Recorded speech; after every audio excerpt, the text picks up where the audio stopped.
Assalamualaikum warahmatullahi wabarakatuh. Halo semuanya, perkenalkan nama saya Safiranya dari kelas 12 IPA 1. Pada kesempatan kali ini saya akan praktikum sel elektrolisis sederhana.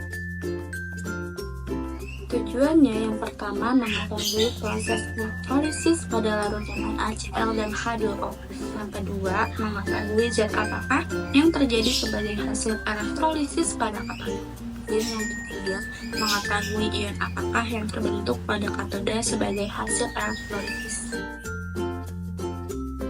Elektrolisis merupakan proses kimia yang berlangsung dengan menggunakan energi listrik untuk menjalankan reaksi kimia, reaksi redoks yang tidak spontan. Reaksi kimia yang terjadi yaitu reaksi ionisasi larutan elektrolit yang menghasilkan ion positif yang akan bergerak ke katoda elektroda negatif, dan ion negatif yang akan bergerak ke anoda elektroda positif, di mana nanti katoda akan mengalami reduksi menangkap elektron, sedangkan anoda akan mengalami oksidasi melepas elektron. Komponen terpenting dari proses elektrolisis ini adalah elektroda dan elektrolit. Elektroda yang digunakan dalam proses elektrolisis dapat digolongkan menjadi dua. Ada elektroda inert, elektroda yang sulit bereaksi seperti karbon, platina, dan emas. Dan yang kedua ada elektroda non-inert, elektroda yang mudah bereaksi selain karbon, platina, dan emas. Elektrolitnya dapat berupa asam, basa, atau garam dalam fase larutan, leburan, atau lelehan. Dalam proses elektrolisis NaCl, pada katoda terjadi suatu persaingan antara air dan ion Na+. Dan berdasarkan tabel potensial standar reduksi, air memiliki E0 reduksi yang sangat besar dibanding ion Na+. Ini berarti air lebih mudah tereduksi dibandingkan ion Na+. Oleh sebab itu, spesies yang bereaksi di katoda adalah air, sementara berdasarkan tabel potensial standar reduksi, nilai E0 ion Cl- dan air hampir sama. Oleh karena itu, oksidasi air memerlukan potensial tambahan. Maka oksidasi ion Cl- lebih mudah dibandingkan oksidasi air. Oleh sebab itu, spesies yang bereaksi di anoda adalah ion Cl-. Dalam kehidupan sehari-hari, proses elektrolisis ini dapat digunakan untuk penyembuhan, pemurnian logam, dan penyembuhan mata. Gelas dan air, kardus. Fungsi kardus ini sebagai tempat penyangga pensil. Garam, baterai, 2 buah pensil. Pensil ini berperan sebagai elektroda. Elektroda nantinya ini adalah grafit yang ada di dalamnya. Grafit dalam pensil ini berperan sebagai elektroda. Dan kabel penjepit buaya. Pertama-tama siapkan 2 buah pensil yang sudah kita raut kedua ujungnya. Kemudian kita siapkan kardus yang sudah kita lubangi sesuai dengan diameter pensil.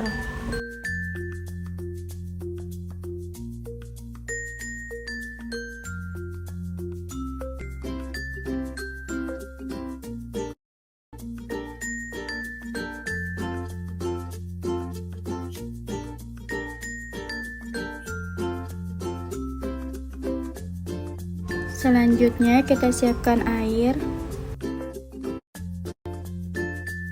Kemudian kita masukkan garam ke dalam air.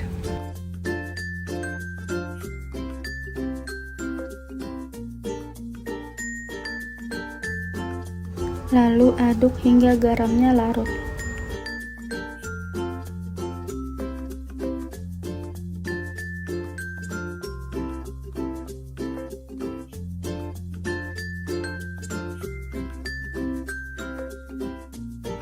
Siapkan baterai 9 volt.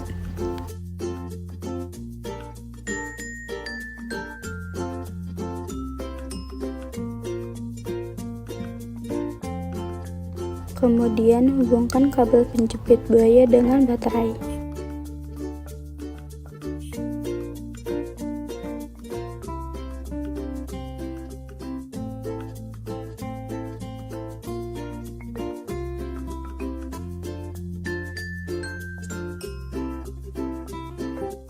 Selanjutnya, siapkan larutan garam yang tadi.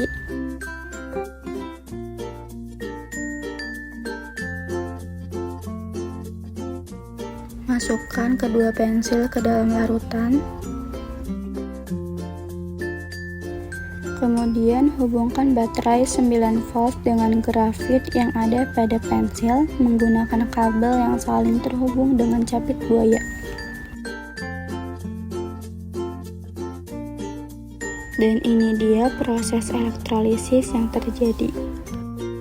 Proses elektrolisis adalah suatu proses di mana arus listrik bisa menguraikan larutan elektrolit, yang artinya terjadi proses perubahan energi listrik menjadi energi kimia, atau yang biasa disebut dengan reaksi redoks. Elektrolisis memerlukan perantara elektroda yang tercelup dalam larutan elektrolit saat tegangan diterapkan terhadap elektroda itu. Arus listrik yang kita gunakan saat ini adalah baterai dan larutan elektrolitnya itu adalah larutan garam. Nah, kenapa sih bisa terbentuk gelembung-gelembung gas pada masing-masing ujung pensil? Simak pembahasan berikut. Pada praktikum kali ini kita gunakan garam atau NaCl dan air, kemudian menggunakan elektroda karbon yang telah dialiri arus listrik positif dan negatif. Kemudian di sini ada NaCl yang terdiri dari ion Na+ dan Cl-, lalu ada air atau H2O yang terdiri dari ion H+ dan ion OH-. Pada praktikum kali ini terbentuk gelembung-gelembung gas pada anoda dan katoda. Lalu gelembung-gelembung gas apa sih itu? Pada anoda yang bermuatan positif maka akan menarik ion-ion yang bermuatan negatif, salah satunya adalah ion Cl- yang kemudian akan memberikan elektronnya kepada anoda. Disinilah terjadi proses oksidasi dengan rumus 2Cl- menjadi Cl2 plus 2E. Cl- yang melepas elektronnya bergabung menjadi molekul diatomik Cl2 atau biasa disebut dengan gas klorin. Jadi gelembung-gelembung yang terbentuk pada anoda adalah gas klorin. Dan jika ditampung dalam tabung reaksi, maka akan terlihat bahwa warna dari gas klorin adalah hijau. Lalu pada katoda yang bermuatan negatif akan menarik ion-ion yang bermuatan positif untuk berkumpul di sekitarnya, salah satunya adalah ion H+. Kemudian ion H+ akan menerima elektron dari katoda dan terbentuklah reaksi reduksi dengan rumus 2H+ plus 2E menjadi H2. Ion H+ menerima elektron dari katoda, maka akan terbentuk molekul diatomik H2 atau yang biasa disebut dengan gas hidrogen. Jadi gelembung-gelembung yang terbentuk pada katoda adalah gas hidrogen. Jika gas ini ditampung dalam suatu tabung reaksi, kemudian didekatkan dengan sumber api, maka akan terdengar bunyi pluk. Sementara itu masih tersisa ion Na+ dan OH-. Kedua ion ini bergabung membentuk NaOH yang merupakan basa kuat. Kemudian dapat disimpulkan bahwa praktikum sel elektrolisis ini menghasilkan natrium hidroksida, gas hidrogen, dan gas klorin yang dapat dirumuskan menjadi 2NaCl plus 2H2O menjadi 2NaOH plus H2 plus Cl2.